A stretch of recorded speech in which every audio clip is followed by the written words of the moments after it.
Hey everyone, it's Chris here from Everyday Survival Gear, and today I bring you the Orcatorch T11.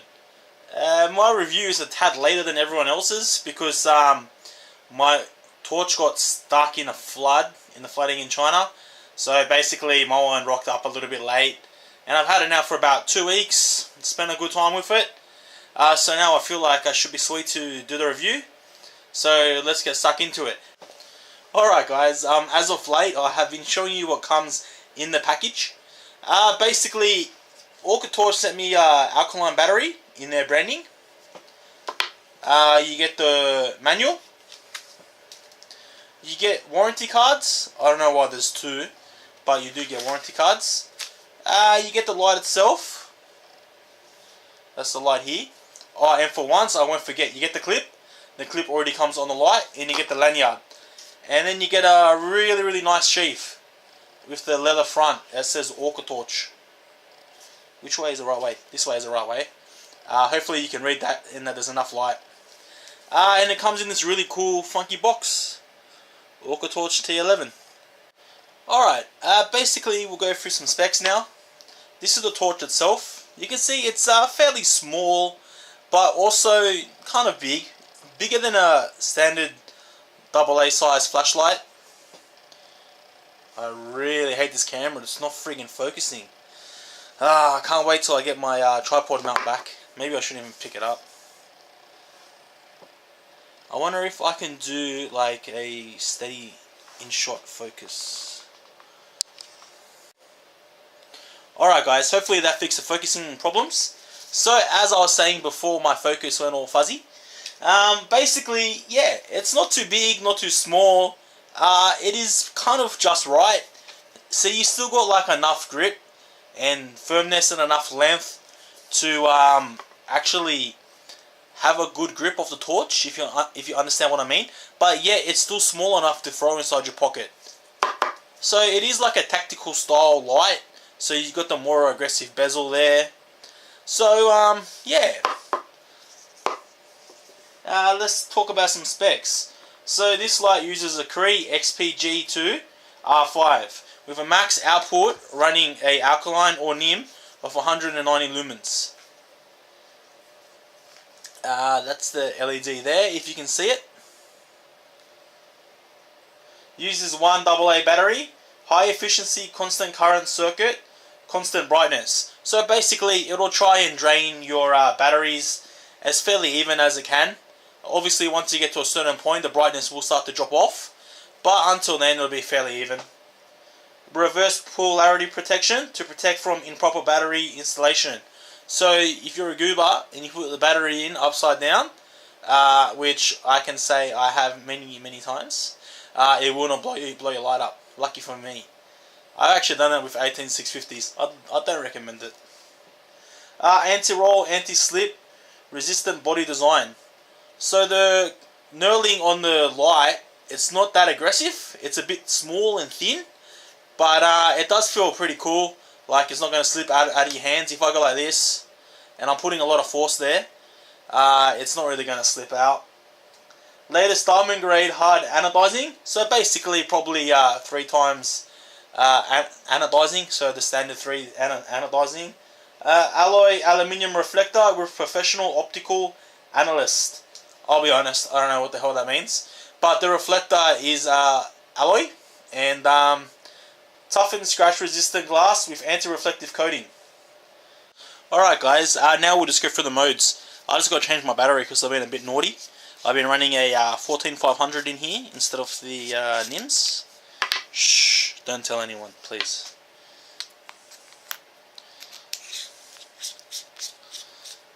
Easy as that. You know, it'd be pretty funny if I just put this battery in back to front.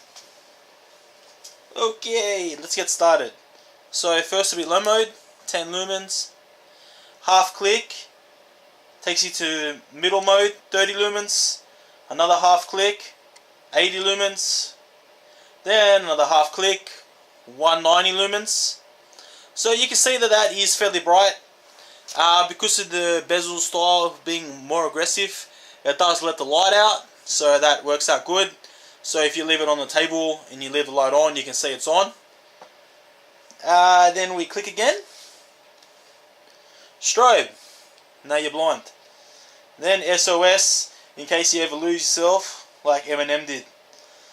Alright, basically max beam distance of 106 meters, which gives us a whopping rating of 2,829 CD. I don't know if you can say that, but I was being kind of sarcastic there. IPX8, underwater 2 meters, we will be trying this. And also, I believe, drop resistant to 1.5 meters. And I have tried that out myself very many times. Working voltage, 0.8 to 3 volts. So basically, not meant to use one of these, more so meant to use a NIM, even more so than an alkaline. Because alkalines, I don't think alkalines drain to 0.8 volts. I think they like lose voltage at 1 volt. So basically, it is kind of more made towards NIMs. But if 14500 works in there, why not use it? The dimensions are 10.5 centimeters in length. Sexy. The diameter total is 2.3 centimeters. So that'll be the end part or in the middle. And then we have the head diameter is 2.5 centimeters. Now I'm probably going to go over this video and say I wrote 2.5 meters. And I'll be doing it again. So it doesn't matter what I say right now. Net weight 54.4 grams excluding battery. And but fudge me, I forgot. After 105 videos, these fell out, and it comes with spare O-rings, and the lanyard is an accessory, even though I already told you that. I was actually wondering why it fell on the floor because I'm not in my shed. What time is it? It's 1:30 in the morning, and we are doing this review. Alright guys, basically this light comes with like 50 million warranty cards for a good reason, because Orcatorch backs their torches, their flashlights. So if you buy this and you do get a problem and you do not mistreat it, then they will fix it for you. Guaranteed, because they back their torches heavily. The thing is that the head is glued. So sometimes I feel like I got glue in my head too when I try and talk. But this head of the flashlight is glued together. So basically if you drop it, it will not break and ruin your life. Or at least ruin your torch. Or your wallet. Yeah, so my best mate, I gave him torches, and for some reason he drops them when he pulls them out of his shorts, which is funny because he says that I drop stuff a lot. I do kind of have butterfingers. And I took them apart, and it seems to be the transformer that breaks in them. So basically with the head glued together, you're not really going to have transformers flying off, and you're not going to be in a movie called Transformers. What else do we have? Alright, so you've seen the modes. Basically, when you run a 14500, I've done the tail cap current measurements. You're getting the same amps, but at more than double the voltage. Or I should say you're getting a little bit less amps, but at more than double the voltage. So the watts work out twice as much. So for some reason, even though this wasn't made to run with a 14500, it runs really, really well. With a NIM, you're pulling like 1.7, 1.8 amps, which is pretty big power on turbo mode. And then with the 14500 on turbo mode, you're doing about 1 amp to 1.1 amps. But obviously you got more than double the voltage, 3 times the nominal voltage with a NIM. Alright, before we rock up outside, it's like 10 degrees. Oh, 8 degrees. Lucky me.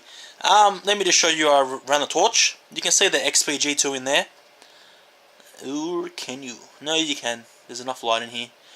You can see the reflector. The reflector is pretty deep for such a small light. The light only comes apart at the back. So here. You can see the tail cap is pretty well stuck together.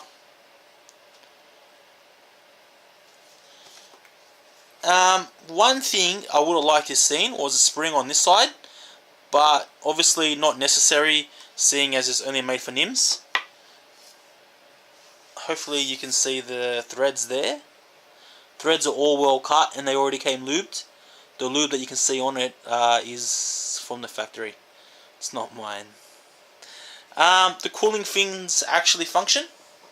So even with the 14500 in there, the light doesn't get overly hot. The clip can come off, but good luck to you if you want to take it off, because you're going to scratch the light getting it off, or snap it. I don't think it'll break because I've taken it off tougher lights. I mean, like, I've had tougher clips to get off, but it will be a pain in the ass to get off. At the front, again, as I said before, it does have a very technical feel to it. That's pretty much about it. Overall, it's a pretty well made light. I would rate it up there with the best made lights that you can get. You are paying a little bit of a premium price, so obviously you do expect a little bit better quality, but you are getting that quality.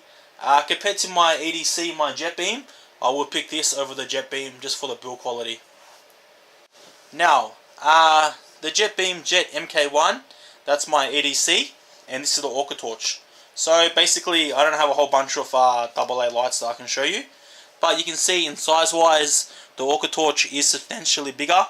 But then if you compare it to the BLF X5, it's pretty much the same length, and well, because mine's a copper one, it's a hell lot lighter. The head is bigger than the Jet MK1. So if I show you these two heads, but you would be expecting the Jet MK1 to be a lot smaller because of the it's a twisty. So basically, I feel that the Orcatorch is a lot more robust than the Jet Beam, even though the Jet Beam is my EDC. I feel that it probably is a little bit better made, but then you are paying that little bit extra too. Looks wise, I like them both. I can't really decide, because I do really like the look of the Jet MK1. If I compare it to the X5, obviously the X5 is in a whole other league. You're getting like 1400 lumens. I think that because the watts are doubled, these two with NIMs in them are actually, I should say, the Orcatorch with the NIM beats this by 40 lumens. So this is 150 lumens rated on the highest. This is 190 rated on the highest with a NIM. That's ANSI rating too. So this is ANSI rated. And then, so with 14500, you're basically looking at double that. So you're getting about 400 lumens, maybe 420. And this should be good for about 450 to 480. Somewhere around there. So they're not too far apart. That's pretty much enough of me blabbering on. Let's take these outside and see how they do.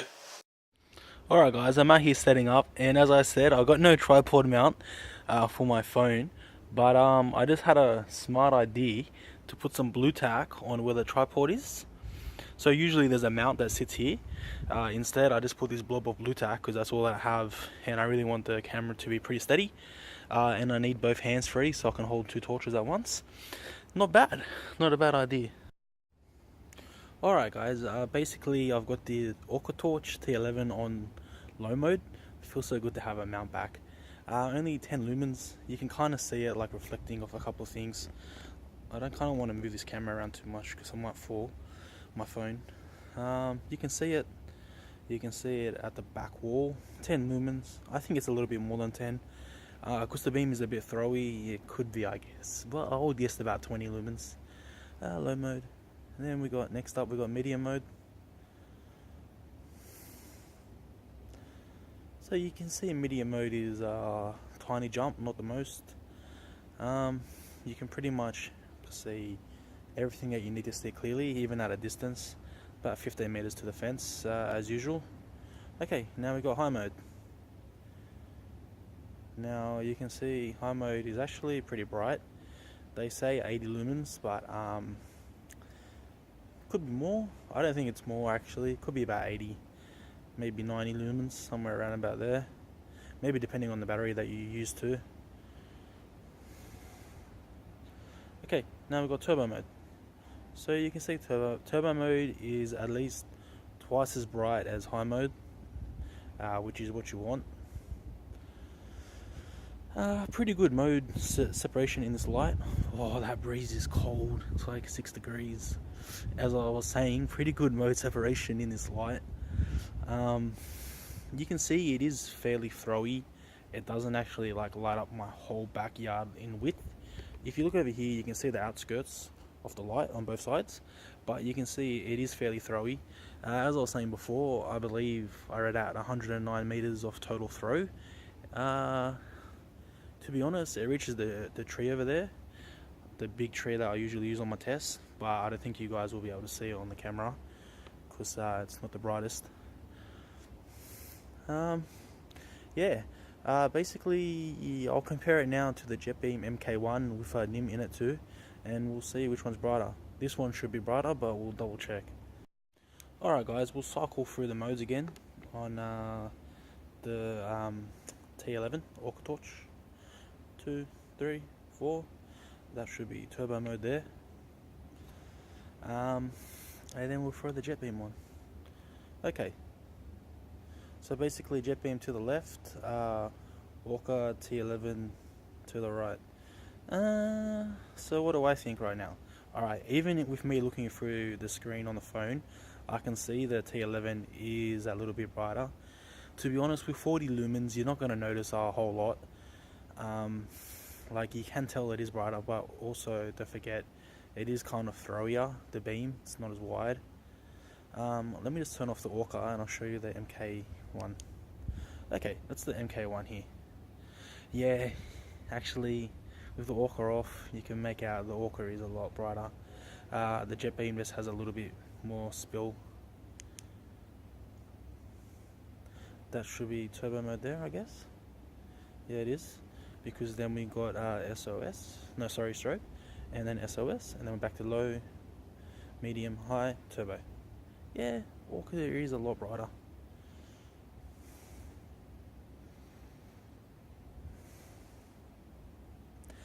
To be honest, like right now the Orcatorch isn't even heating up, but you wouldn't expect that. Like 190 lumens isn't actually too bad. But when I first started this back in 2009, on my channel, I mean torches again, I had my LED Lenser P7, and that was like 200 lumens running on 4 AAA cells, and that would still get fairly hot. What I'm going to do now is I'll actually show you this compared to the Hugsby XP2. I don't really have any more AA lights to show you.